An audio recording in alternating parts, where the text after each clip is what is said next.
Lexi was my best friend since 3rd grade. We did everything together. We didn't have any secrets. That changed senior year. I started dating John, the captain of the baseball team and one of the 5 hottest guys at our school. John was amazing, and I felt so lucky that he liked me. The only problem was that he wanted to keep our relationship a secret until after graduation.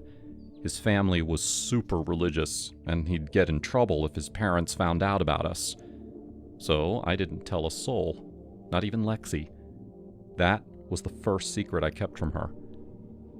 John and I secretly dated for months. He'd ignore me in public, but act really affectionate when we were alone. He made all these promises about the future, acting as if we were destined to be together forever. And then, one day, I was behind the school to help set up for our spring formal when I caught Lexi with John. I was furious. I should have been furious at John, but I was so in love with him that all my anger went straight toward Lexi. She stole my boyfriend. So the next day I confronted her in the hallway before school, called her some terrible names. She acted shocked. Why are you saying all that? Because you're a slut. Things escalated really fast. One second we were standing far apart and shouting at each other. The next second she was on top of me. It was a genuine catfight. She clawed at me. I pulled her hair. We both screamed in each other's faces. A group of our classmates had to pull us apart. It was so embarrassing, but I felt too angry to get embarrassed. We both ended up in the principal's office. He wasn't there yet, so we had to wait outside his door. Neither of us said anything until I finally broke the silence. I'm dating John. You need to stay away from him. You're dating John? Yeah, right. We finally started talking about it. And it didn't take long to come to the same realization. John was playing us both. He was dating both of us, and because he swore us to secrecy, the other didn't know. Well, we knew now. John was an asshole, and he'd almost destroyed our friendship. Lexi and I hugged it out. We cried. And when the principal finally came, we told him that we were just rehearsing for a play. We weren't really fighting. He believed us and let us leave. We were supposed to go back to class, but we decided to ditch the rest of school. It was time to teach John a lesson. We started by telling each other everything that John said. It felt great to have everything out in the open, though it was frustrating to know that we fell for the exact same lies and empty promises. Most of what he told us was word for word the same. Then we went on our phones to look for anything that we could use against him.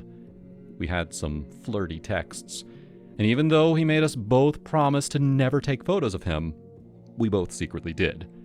So yeah, we had enough evidence against him. Now we needed to figure out how to use it. We thought about putting it all up on a slideshow during homecoming, but Lexi nixed that idea. It would embarrass us just as much as him. Besides, he wouldn't even be there.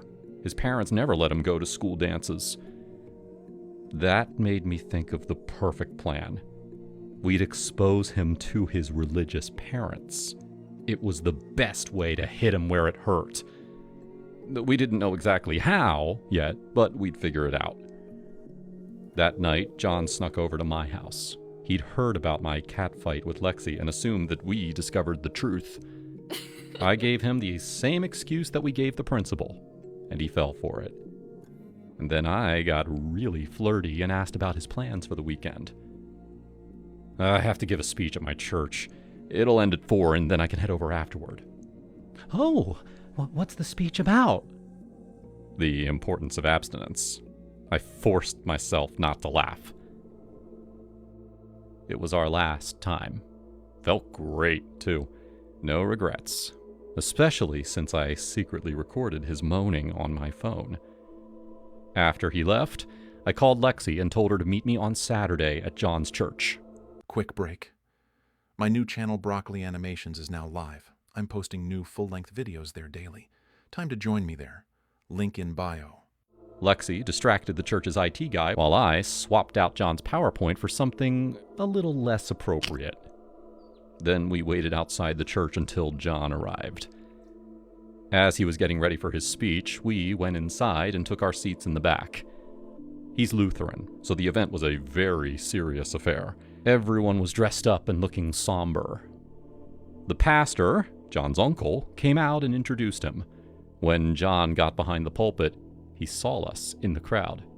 It felt great to watch him flinch. I'm pretty sure that he expected us to do something, but it was too late to back out now. He started his speech, talking about the importance of living a moral life. Then he switched on his PowerPoint. The first image was him in his birthday suit. He immediately tried to switch off the projector, but since Lexi took the IT guy's controller, she switched to the next image. And the next, and the next. The entire church went silent, outside of John's mumbled excuses. He kept saying that the photos weren't him, it was AI, and that he had no idea what was going on. Then he ran out of words and let out a long, hopeless moan. That was the perfect transition to switch to the last slide, which had that audio of his same moan, different context. When his audio shifted to him loudly screaming, "Oh, Jesus!" he ran out of the church as fast as he could. Lexi and I stayed in our seats, enjoying the rest of the show. The pastor awkwardly stood back up and announced that John's speech was canceled. We never got in trouble for what we did. I assume that the church didn't want to mention the speech ever again.